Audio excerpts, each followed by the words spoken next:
ना होगा, और अगर सब मिलकर कोशिश करें तो रास्ता निकल सकता है। राजू के चेहरे पर एक उम्मीद की किरण जागती है। हाँ बाबा जी, अगर सब मिलकर काम करें तो हम पानी ढूंढ सकते हैं। हमने पहले कभी यह कोशिश ही नहीं की। लेकिन इतनी कठिन जमीन में नया कुआं खोदना आसान नहीं। मुश्किल जरूर है, नामुमकिन नहीं। अगर हम मिलकर काम करें तो ये हो सकता है। राजू खड़ा हो जाता है। उसकी आंखों में एक नई रोशनी है। तो फिर हम कल से काम शुरू करेंगे। मैं गांव के सभी युवाओं को इकट्ठा करूंगा। हम मिलकर नया कुआं खोदेंगे। यह कहते हुए वह शामू के साथ गांव के दूसरे युवाओं को बुलाने के लिए निकल पड़ता है। कहीं दूर से गरज की हल्की सी आवाज आती है, जैसे आकाश ने उनकी उम्मीदों की गवाही दे दी हो।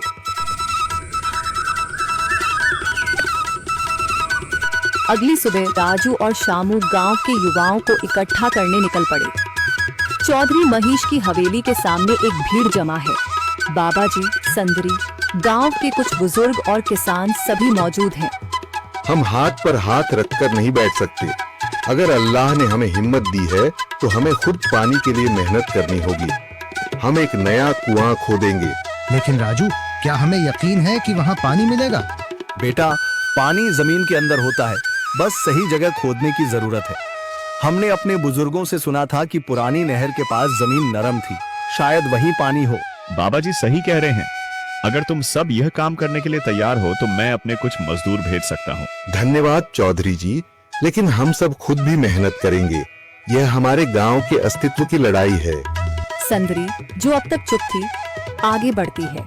हम औरतें भी पीछे नहीं रहेंगी। हम पानी लाने की व्यवस्था करेंगी, खाना बनाएंगी, ताकि तुम सब आराम से काम कर सको। यही हिम्मत चाहिए थी संदर। पूरा गांव एक नई उम्मीद के साथ कुआं खोदने की तैयारी में जुट जाता है। दूसरी ओर कुआं खोदने का काम शुरू हो चुका है। राजू, शामू और दूसरे युवा बेलचे चलाने लगते हैं। मिट्टी बाहर निकाली जाने लगती है। तेज गर्मी के बावजूद सब पूरी हिम्मत के साथ जुटे हुए हैं। दोपहर की तेज धूप जमीन आग की तरह तप रही है। गांव के लोग लगातार कुआं खोदने में जुटे हैं। हाथ छिलने लगे हैं, माथे से पसीना बह रहा है, मगर किसी ने हार नहीं मानी। महिलाएं पानी और सत्तू लेकर आती हैं ताकि पुरुषों को कुछ राहत मिले। हमें और गहराई तक जाना होगा। अब तक सिर्फ सूखी मिट्टी और पत्थर ही निकल रहे हैं। राजू, यह बहुत कठिन काम है। अगर हमें पानी न मिला। अल्लाह मेहनत करने वालों को कभी निराश नहीं करता बेटा। तुम सब अपनी कोशिश जारी रखो, पानी जरूर निकलेगा। हिम्मत मत हारो। अगर अब रुक गए तो फिर कभी पानी नहीं मिलेगा। सभी फिर से जोश में आकर काम में जुट जाते हैं, मगर सूरज की तपिश बढ़ती जा रही है और कई लोगों की सांसें तेज चलने लगती हैं। तभी एक तरफ से रामलाल और उसके आदमी हंसते हुए आते हैं। अरे भाई, तुम्हें लगता है कि जमीन तुम पर रहम करेगी? हाँ हाँ, ना समझ लोग, ये सब बेकार की मेहनत है। रामलाल, हमारा हौसला मत तोड़ो। अगर तुम मदद नहीं कर सकते तो कम से कम मजाक भी मत उड़ाओ। मदद? हाँ, मैं अपने कुएं का पानी बेच सकता हूँ, मगर मुफ्त में नहीं दूंगा। राजू सब अनसुना कर फिर काम में लग जाता है। शाम होने लगती है, लेकिन अभी तक पानी का नामो निशान नहीं। कुछ लोग मायूस होकर पीछे हटने लगते हैं। राजू, शायद रामलाल सही कह रहा है। यह सब बेकार है। नहीं शामू, हमें हार नहीं माननी। अगर आज हार गए तो फिर कभी हिम्मत नहीं कर पाएंगे। तभी अचानक फावड़ा किसी कठोर चीज से टकराता है। एक अजीब सी आवाज आती है। राजू चौंक कर देखता है और जल्दी जल्दी मिट्टी हटाने लगता है।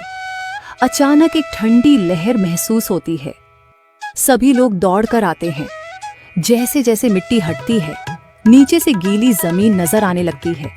सब हैरान रह जाते हैं। सुभान अल्लाह, मैंने कहा था ना, अल्लाह हमारी मेहनत को झाया नहीं करेगा। राजू और बाकी सभी जोर लगाते हैं। कुछ ही पलों बाद अचानक मिट्टी के नीचे से पानी की एक छोटी सी धारा फूट पड़ती है। गांव वाले खुशी से चिल्ला उठते हैं। पानी पानी निकल आया। यह अल्लाह की कुदरत है रामलाल, जिस पर तुम्हें यकीन नहीं था। पूरा गांव आनंद से झूम उठता है। लोग एक दूसरे को बधाइयां देते हैं। औरतें दुआ करने लगती हैं। कुछ दिन बीत चुके हैं। गांव वाले नए कुएं से पानी भर रहे हैं, खेतों को सींच रहे हैं और जिंदगी फिर से पटरी पर लौट रही है। मगर रामलाल अब भी अपनी